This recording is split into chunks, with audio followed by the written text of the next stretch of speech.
Have you ever wondered what it feels like to be locked away in your own child's backyard, treated like a burden they're waiting to bury? I spent months shivering in a dark workshop while my daughter and her husband planned to steal everything I had left: my home, my money, my dignity.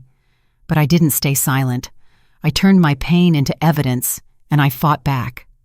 If you think no one will believe you if you've been told you're too old to stand up for yourself, I'm here to prove them wrong.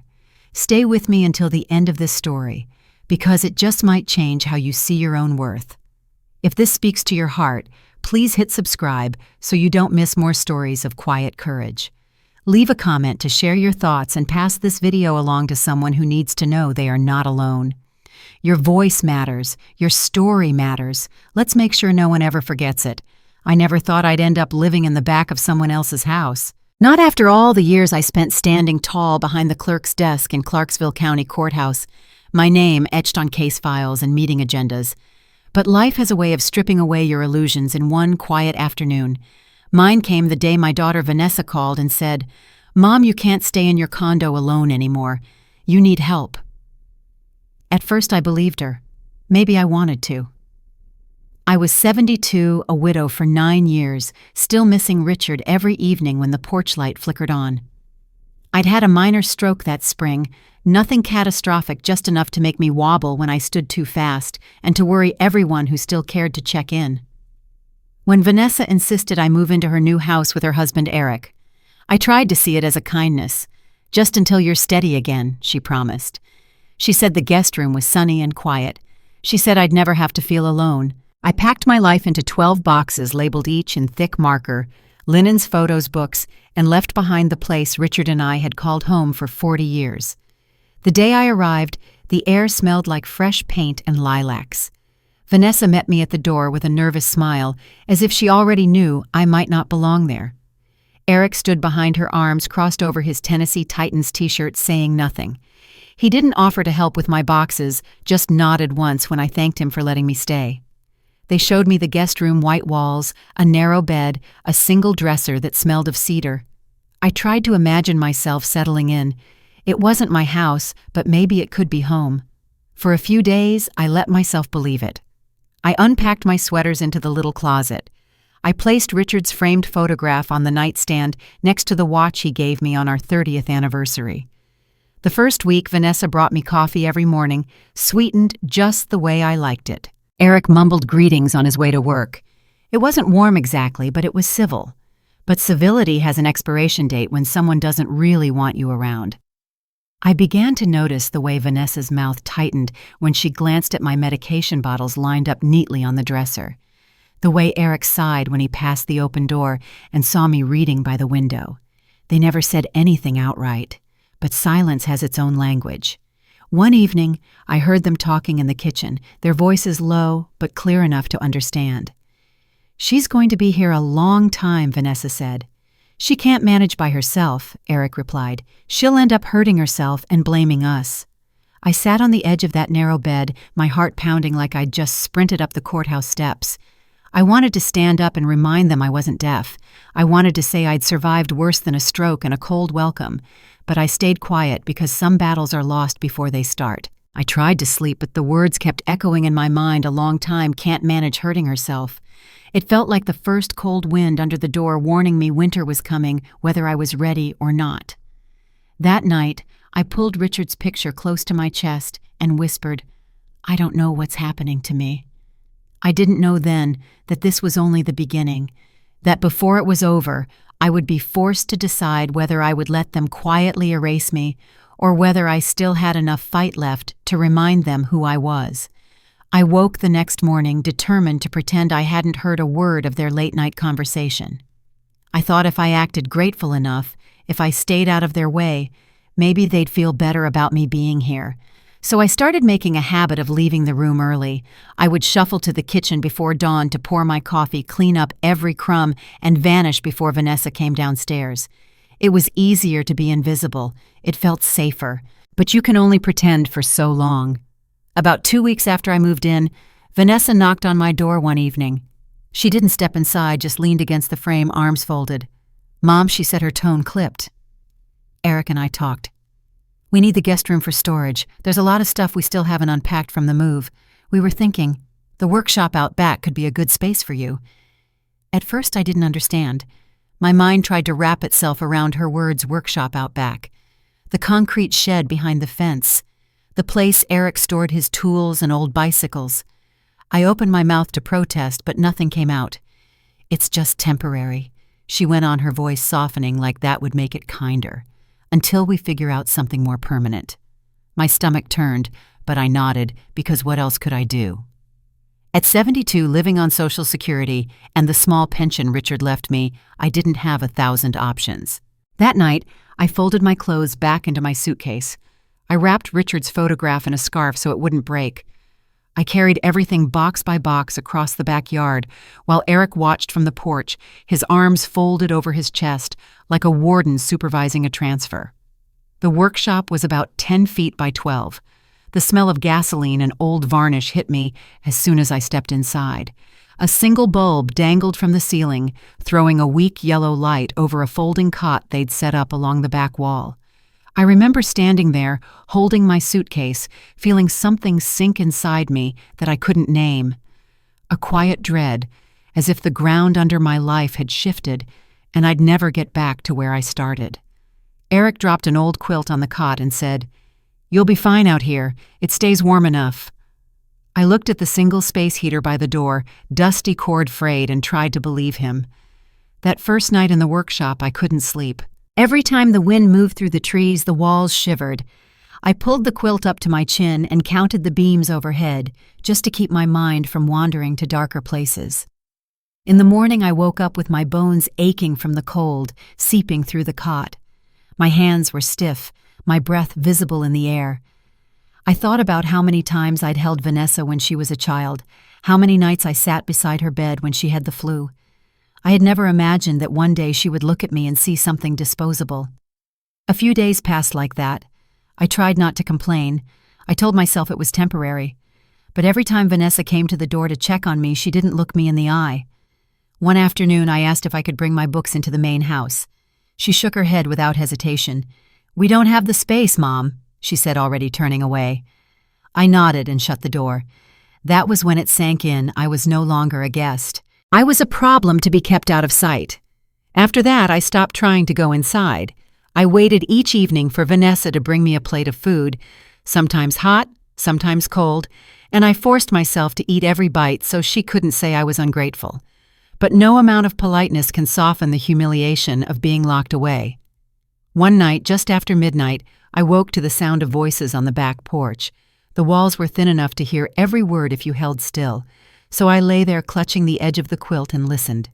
"She's tougher than I thought," Eric said with a sharp laugh. "Don't sound so disappointed," Vanessa replied. "She can't live out there forever. She's going to slip. When she does, we'll have what we need." My chest tightened. I knew what they meant. They were waiting for me to get confused enough, sick enough, that they could declare me incompetent and seize control of everything. I still had left my pension.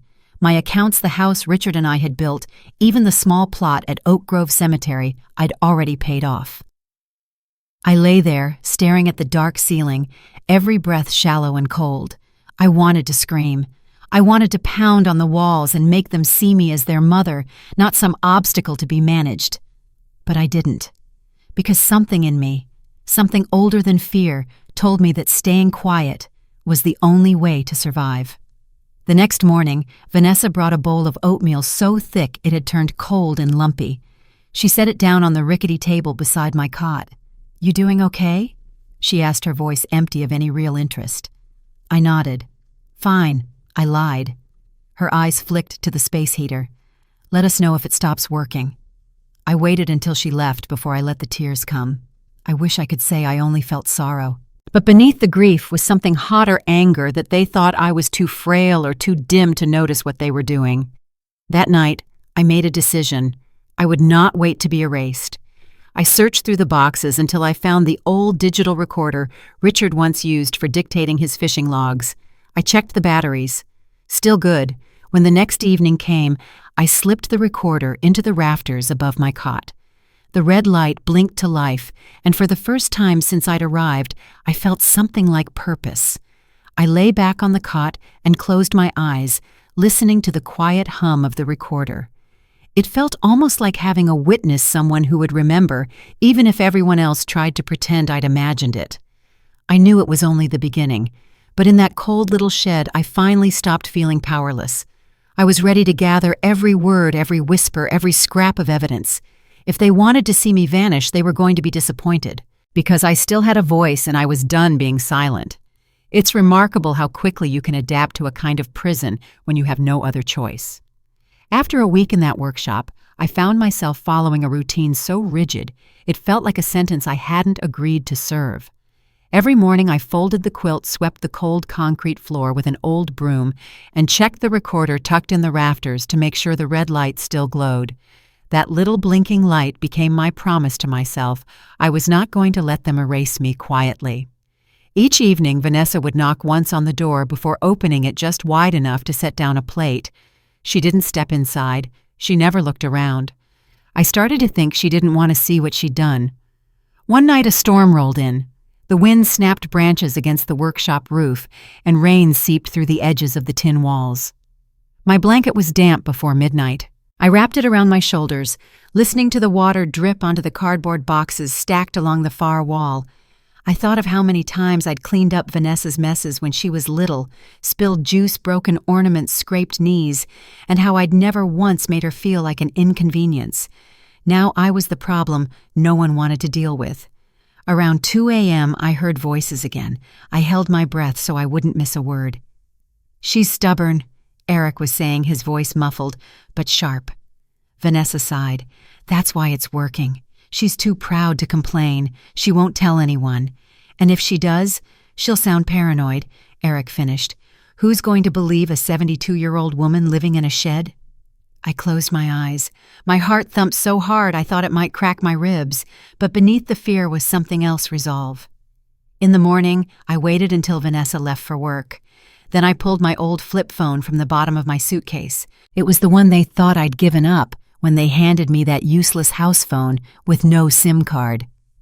I sat on the edge of my cot, took a long breath, and scrolled through my contacts until I found the number Elaine Monroe. Elaine had been the county's most respected family law attorney for 3 decades. She'd stood beside me at Richard's funeral and squeezed my hand so hard it made me cry. I hadn't spoken to her in years, but in that moment, I knew she was the only person I trusted to hear the truth. When she picked up, her voice was steady and familiar. "Margaret, my God, I haven't heard from you in forever. Are you all right?" I closed my eyes against the tears that sprang up. "No," I whispered. "I'm not." I told her everything: how I'd been moved into the workshop, how they were waiting for me to falter so they could take control of my finances, how I'd recorded every conversation I could. My voice shook, but I didn't stop. When I finished, there was a long pause on the line. "You did the right thing calling me," she said finally. "I want you to send me everything you have, every recording, every note." And Margaret, "Yes. Don't you apologize for a single word of this. Do you understand me?" I pressed my palm against my mouth so I wouldn't sob. "I understand," I managed. We agreed I would walk to the public library 2 miles away the next day to use their Wi-Fi. I hung up feeling something I hadn't felt in weeks, like someone was on my side. That night, I didn't flinch when Vanessa dropped off my dinner without saying hello. I didn't cower when Eric banged something against the wall to get my attention. I simply sat on my cot, gathering my strength. The next morning, I rose before dawn, put on my heaviest coat, and tucked the recorder and my notebook into my tote bag. I stepped out into the yard without looking back. It took me nearly an hour to walk to the library. The wind cut through my coat, but I kept going 1 foot in front of the other. When I finally reached the front steps, I stood there for a moment, letting the warmth of the building seep into my bones before I went inside. I settled at a corner computer station and plugged in the recorder. I uploaded every file to an encrypted folder Elaine had created. I scanned my notes, dates, times, words I wished I could forget, and sent them too. When I clicked send, I felt something lift off my chest. It wasn't over, not by a long shot. But for the first time, I believed this nightmare might end with me standing, not crawling. As I walked back, the sky began to clear. The air still stung my cheeks, but I didn't mind. That evening when Vanessa came to the workshop door, I turned to face her. She blinked, surprised to find me watching her so steadily. "Everything okay?" she asked, her voice as brittle as a dry leaf. "Everything's fine," I said calmly. I didn't owe her the truth. Not anymore. Later that night, as the wind died down and the house lights went dark, I took out Richard's photograph and set it on the little shelf above the cot. I touched the edge of the frame and whispered, "I'm not done yet," because I wasn't. They thought I'd lost my fight when they banished me to that cold little room. They thought my silence meant surrender. They were wrong. I had waited my whole life to be someone's afterthought. Now, I was done waiting. The day after I sent my files to Elaine, I woke up before dawn, the cold so sharp it felt like needles in my chest. I sat up slowly, rubbing my arms, and looked around that workshop. Dusty shelves, rust-stained floor, a single bare bulb overhead. It struck me how small it was, how it had become both my prison and the place where I was gathering my strength. I knew what would come next. Elaine didn't waste time, and neither did the court, when there was clear evidence of elder abuse. I had worked in the courthouse long enough to know exactly what a judge would see when he read my affidavit dates, times audio of my own daughter's voice, calculating how to strip me of everything I'd earned. I didn't feel guilty. I felt ready. Just before 9, my flip phone buzzed. I almost dropped it, my hands shaking with anticipation. Margaret Elaine said, her voice clear and firm. "I've filed the petition and an emergency motion for a protective order. The judge is reviewing it this morning. You need to stay put and keep your head down until I call you again." I swallowed hard. "How long?" "Not long," she promised. "We included the recordings, your notes, and photographs of the conditions you're living in. If there's any decency left in that courthouse, they won't let this stand another day." I thanked her, my voice thin, and ended the call. For a moment, I let the phone rest in my lap while I breathed. My heart felt too big for my ribs. That afternoon passed like a slow fever. I tried to read, but every paragraph slipped out of my head. I couldn't eat. I couldn't sit still. My legs kept carrying me from the cot to the door, back to the cot, over and over, like pacing might hurry the court clerk along. Around 3, Vanessa knocked lighter than usual, almost hesitant. "Mom." I turned but didn't answer. She opened the door a crack and peeked in. Her gaze swept the room over the boxes, the little table, the cot where I sat clutching Richard's picture. I wondered for one flicker of a second if she finally saw the wrongness of it all. But then her face settled into something cool and practiced. "We're having some friends over tonight. Eric says it might get loud." "I'll manage," I said. She hesitated again. "If you need anything," I met her eyes squarely. "If I needed anything, you wouldn't have put me out here." Her mouth opened, then shut. She closed the door without another word. I didn't see her again for hours. When darkness fell, I could hear the laughter and music drifting across the yard. They were having a dinner party, something casual from the sound of the clinking glasses and the rolling laughter. For a moment, I pressed my palm to the door, feeling the vibration of voices that used to be my family. That was the moment my anger crystallized into something stronger. Resolve. They had chosen this path, and I was done pretending we were still mother and daughter in any way that mattered. I sat down and waited. At 7:46 p.m., my phone buzzed again. This time I answered on the first ring. "Margaret, it's done," Elaine said. The judge signed the protective order. "Effective immediately, Vanessa and Eric are barred from contact with you or your accounts. The court has appointed a temporary conservator to manage your finances until this is resolved. Law enforcement will be there within the hour to serve the papers." My breath caught. I closed my eyes and pressed my free hand over my heart. "I don't know what to say," I whispered. "You don't have to say anything," she replied. "Just be ready." I was. The hour crawled past in slow motion. Every time I heard a laugh or the clink of a bottle in the main house, I felt the tension coil tighter in my stomach.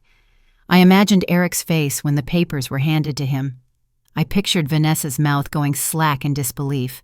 I didn't take pleasure in it, not exactly. But there was satisfaction in knowing the truth I'd carried alone was about to be undeniable. A little after 9, headlights swept across the yard. I heard car doors slam. For a moment, no one in the house noticed. Then there was a firm knock on the front door. The music went silent. Muffled voices, confusion, irritation, something close to fear. I stayed where I was sitting on the edge of the cot, my back straight, hands folded in my lap. Through the workshop's narrow window, I saw the door swing open. 2 uniformed deputies stepped inside, flanked by a third man in a suit I didn't recognize. The guests were frozen, half standing around the dining table. I couldn't hear the words, but I didn't need to. I knew exactly what was in the envelope. They handed Vanessa my affidavit, the recordings, the judge's signature in bold black ink. Eric's face went red. He pointed toward the workshop, shouting something I couldn't make out. Vanessa looked like she might faint. One of the deputies raised a hand, calm and authoritative. Then there was a second knock, this time at my door. I rose, every joint stiff, but my spirit light for the first time in months. When I opened it, the man in the suit was waiting. He looked to be about 50, with a kind expression that reminded me of the better judges I'd known. "Mrs. Cole." "Yes, I'm Thomas Caldwell. The court appointed me as your temporary conservator. I'm here to confirm your safety and escort you inside if you wish." For a moment, I just stood there. No one had asked what I wished in a very long time. I swallowed the lump in my throat. "Yes," I said softly. "I would like that." He extended his hand. I took it. As he guided me across the yard, I saw Vanessa standing by the kitchen table, the court documents clutched in both hands. She looked up and met my gaze. Her lips parted like she might speak, but she didn't. I held her eyes for one heartbeat longer, then turned away. Inside the house, the air was warm and smelled of roasted chicken and fresh bread, the life I'd been excluded from all winter. Deputy Parker, a young man with freckles across his nose, stepped forward with a respectful nod. "Ma'am, would you like to sit down?" "Yes," I murmured. My legs were shaking, but I walked past Vanessa and Eric without flinching. I pulled out the same chair I'd sat in the day I arrived and settled into it, folding my hands in my lap. The deputies explained the terms of the protective order. Vanessa and Eric had 1 hour to gather personal belongings and leave the premises. They were prohibited from contacting me in any way. No phone calls, no texts, no third-party messages. Eric exploded first. "This is insane. She's senile. She doesn't know what she's doing." I didn't lift my gaze from the table. I simply said, "Clear and calm, I know exactly what I'm doing." Vanessa's voice cracked. "Mom, please." I looked up then finally and held her eyes. "You made your choices," I said. My voice didn't shake, and now I've made mine. For a few seconds, no one moved. The only sound was the ticking of the clock on the far wall. Then the deputies began methodically explaining next steps, inventorying valuables, sealing the safe in the upstairs office, freezing shared accounts. The guests slipped out one by one, heads down, their laughter forgotten. When it was done, Thomas Caldwell came to stand beside me. "You're safe now, Mrs. Cole," he said. I nodded, feeling something loosen in my chest. I hadn't realized until that moment how tightly I'd been holding myself together. "I believe I'd like a cup of tea," I said quietly. He smiled. "I think that's a fine idea." As they ushered Vanessa and Eric out the door, I closed my eyes for a moment. I wasn't celebrating. I was simply relieved to have survived, to have proven to them and to myself that my life still mattered. I was 72 years old, and for the first time in too long, I felt like a person again. I spent that first night back inside the house in a kind of daze. After the deputies left, the rooms felt too quiet, as if they were holding their breath to see whether I would crumble. I didn't. I sat in the kitchen for a long time, my hands wrapped around a mug of hot tea that Thomas Caldwell had made himself. The clock over the stove ticked steadily, measuring out a silence that for once didn't feel like punishment. I watched the moonlight spill across the countertop, and I thought about all the mornings I'd stood there packing Vanessa's lunch for school. Back then, I believed that if you did everything right, if you worked hard, stayed honest, loved your children unconditionally, there would be some kind of protection in it, a promise that loyalty would be returned. It was the most painful lesson of my life to discover that wasn't always true. When dawn came, I rose before the sun and walked room to room in my own home. I traced my fingertips along the mantel, the windowsills, the little notches in the doorframe where I'd measured Vanessa's height every year until she turned 13 and insisted she was too old for it. I let myself feel the grief. I let it roll through me in waves until I was wrung out and hollow and ready to be something besides ashamed. Around 8, Thomas returned with a clipboard in hand and a calm, businesslike expression. "I've reviewed your accounts," he said. "Everything has been frozen per the court's order. No transfers, no withdrawals. You'll have full access again once the hearing concludes and the judge rules on permanent conservatorship." "Thank you," I murmured. He hesitated. "Margaret, you don't have to stay here if it feels unsafe. We can arrange for alternate housing." I looked around the kitchen. Sunlight was pooling across the tile. My husband's old coffee tin still sat on the shelf where I'd left it. "I'm not leaving," I said. My voice was quiet but certain. "They already took enough from me." Thomas nodded. "All right, I'll be back later today with some paperwork. In the meantime, if you need anything, I know," I said. "Thank you." When he left, I made myself another cup of tea. I carried it into the living room and sat down in my old armchair. I took the recorder out of my coat pocket and set it on the table in front of me. That small, battered device had become my lifeline. The proof that I hadn't imagined any of it, that I hadn't lost my mind. I pressed play, and for the first time I listened to the entire recording from start to finish. I listened to my daughter's voice, flat cold, calculating. I listened to Eric's laugh when he said I wouldn't last the winter. When it ended, I didn't cry. I felt something close to gratitude, because no matter how ugly the truth was, it had set me free. Later that morning, Teresa Morales arrived.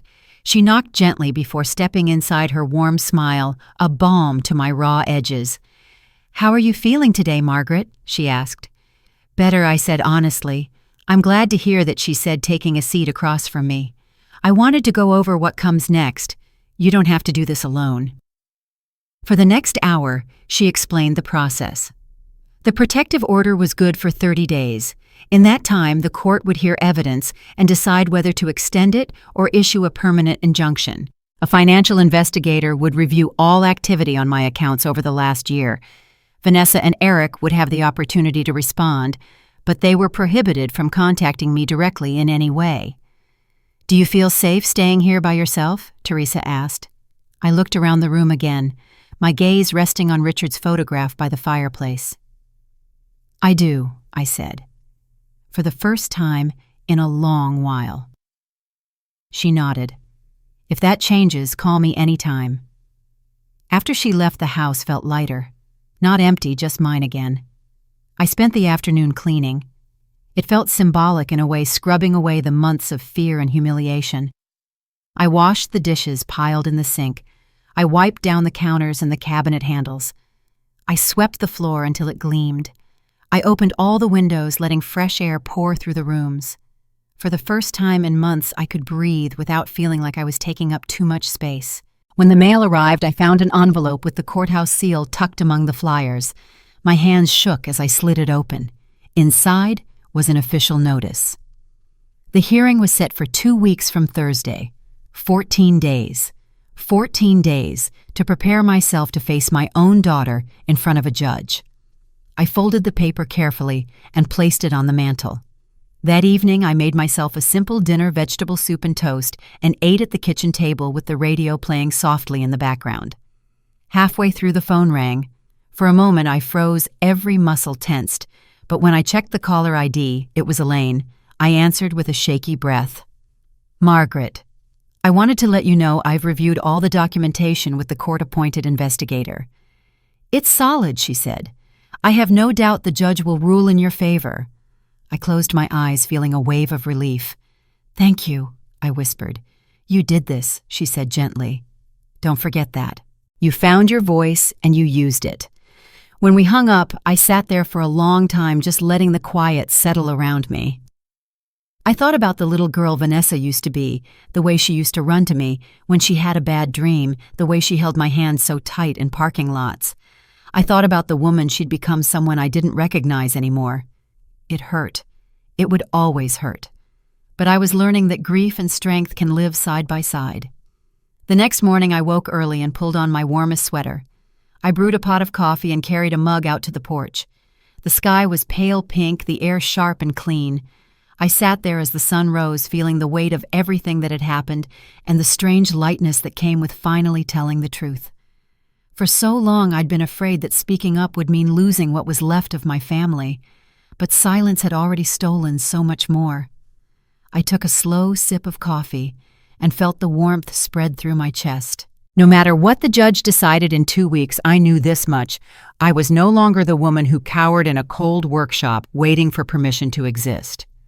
I was Margaret Cole. I had survived betrayal, and I wasn't done yet. The 2 weeks before the hearing passed in a strange mixture of calm and anticipation. Each day felt like a page I was finally allowed to turn after months of being stuck on the same cruel paragraph. I didn't waste those days waiting passively. I made a list every morning, small tasks I could finish to reclaim some sense of control. Polish the kitchen table, water the front flower beds, sort through the boxes in the hall closet, call the utility companies to put the accounts back in my name. It sounds ordinary, but when you've spent months being treated like you were already gone, these simple chores feel revolutionary. Every time I paid a bill or scrubbed a floor, it was proof I still belonged in my own life. Elaine called me almost daily. Sometimes she had updates, new affidavits, confirmations from the investigator, details about court procedure. Sometimes she called just to ask how I was holding up. "Don't underestimate the power of presence," she told me one evening. "When you walk into that courtroom and stand up for yourself, it's going to speak louder than any document I can file." I believed her, or maybe I just needed to. A few days before the hearing, Teresa Morales came by again. She brought a folder full of information about support services, counseling, housing grants, legal clinics. She sat across from me at the kitchen table and said gently, "Whatever happens in court, I want you to know you have options. You don't ever have to depend on them again." I nodded, feeling something like gratitude and sadness twisted together. "I never thought I'd be in this position," I admitted. "No one does," Teresa said softly. "But you're not alone. This happens more often than people realize." I thought of all the women I'd worked with at the courthouse, women who came in to file protective orders against their own children or spouses. I used to wonder how things ever got that far. Now I knew.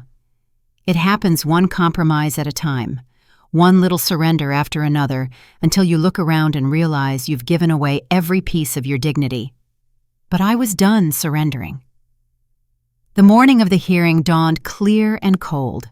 I woke before my alarm heart fluttering like a bird against my ribs. I took a long shower, letting the hot water soak away the last traces of fear. Then I put on my navy blue dress, the one Richard bought me for our 40th anniversary dinner. I pinned my silver hair back neatly and touched the locket at my throat.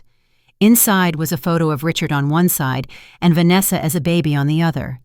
I stood in front of the mirror and took a steadying breath. "You can do this," I whispered to my reflection.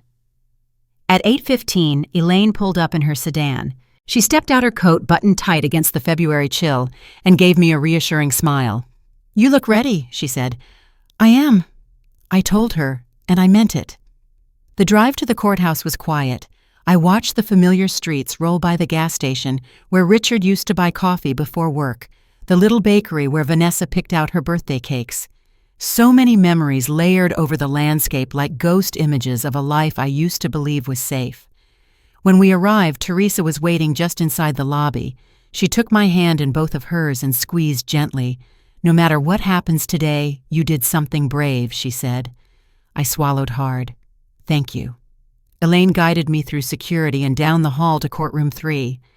It looked exactly as I remembered: polished wood paneling, a seal of the state over the judge's bench, rows of benches that creaked when people shifted in their seats. Except this time, I wasn't sitting behind the clerk's desk. I was the petitioner. Vanessa and Eric were already there, seated side by side at the defendant's table. Vanessa looked pale and smaller than I remembered. Eric wouldn't meet my eyes. I felt something loosen in my chest. The old guilt, the ache for their approval, it was gone. In its place was a quiet steadiness I'd never known I possessed. The bailiff called the room to order. Everyone rose as Judge Leary entered, a tall woman with a lined face and sharp blue eyes. I had filed hundreds of motions under her watch in my clerk days. She nodded to me, once her gaze solemn. "Mrs. Cole," she said after the preliminaries were finished, "you've petitioned this court for a protective order and temporary conservatorship over your financial assets. Is that correct?" "Yes, Your Honor," I said. My voice came out calm and clear. "And you've provided evidence supporting your claim of elder abuse and coercion." "Yes." Elaine stood, then laying out our case piece by piece. The recordings, my journal entries, the photographs of the workshop, the financial records showing thousands of dollars siphoned from my accounts without my consent.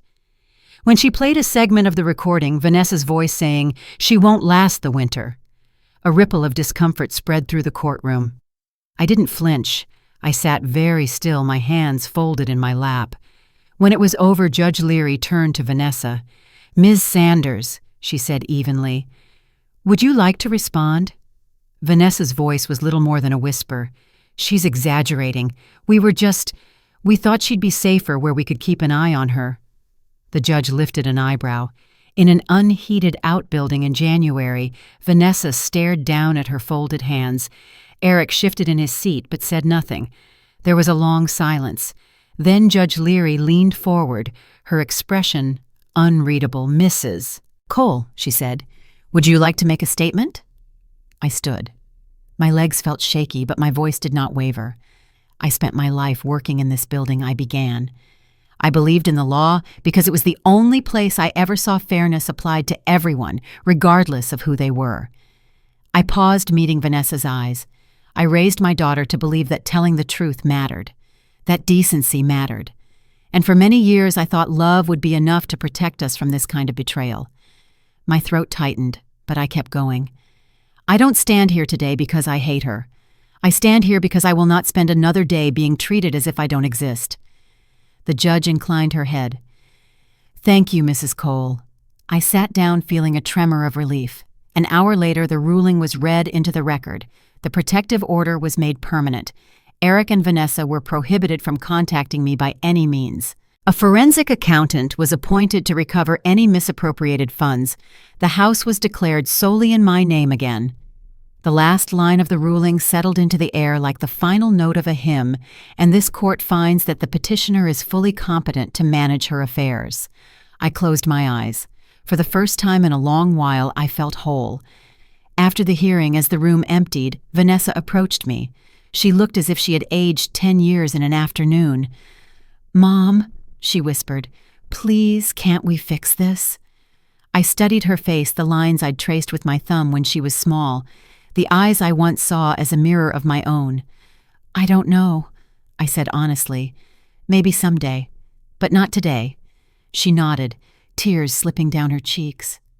I turned and walked out of the courtroom with Elaine beside me. Outside, the winter sun was bright on the steps. I drew a long breath of the cold air, feeling it fill my lungs with something close to peace. Elaine smiled. "How do you feel?" "Like myself," I said simply. A week later, the story broke in the local newspaper. 72-year-old woman wins protective order against her own daughter. The headline felt surreal, but I didn't regret the attention. If even one other person read it and realized they didn't have to accept mistreatment in silence, it was worth every ache in my heart.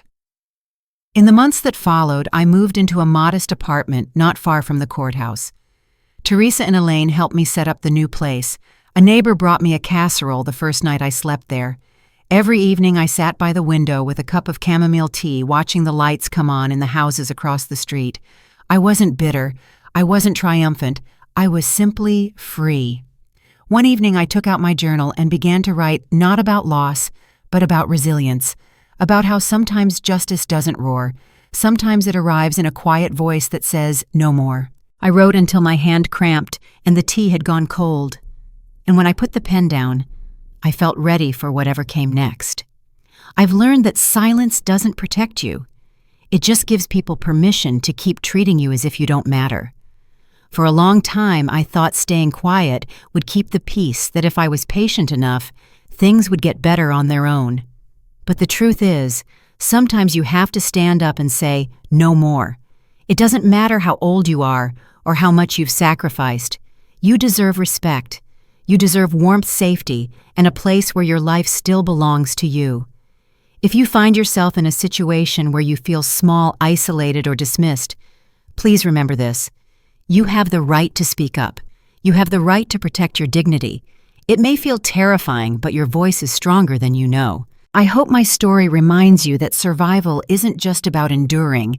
It's about reclaiming your place in the world, even if you have to do it alone. If this message resonates with you or someone you care about, please share your thoughts in the comments. Subscribe to this channel so you never miss a story that proves courage has no expiration date. Your story matters too.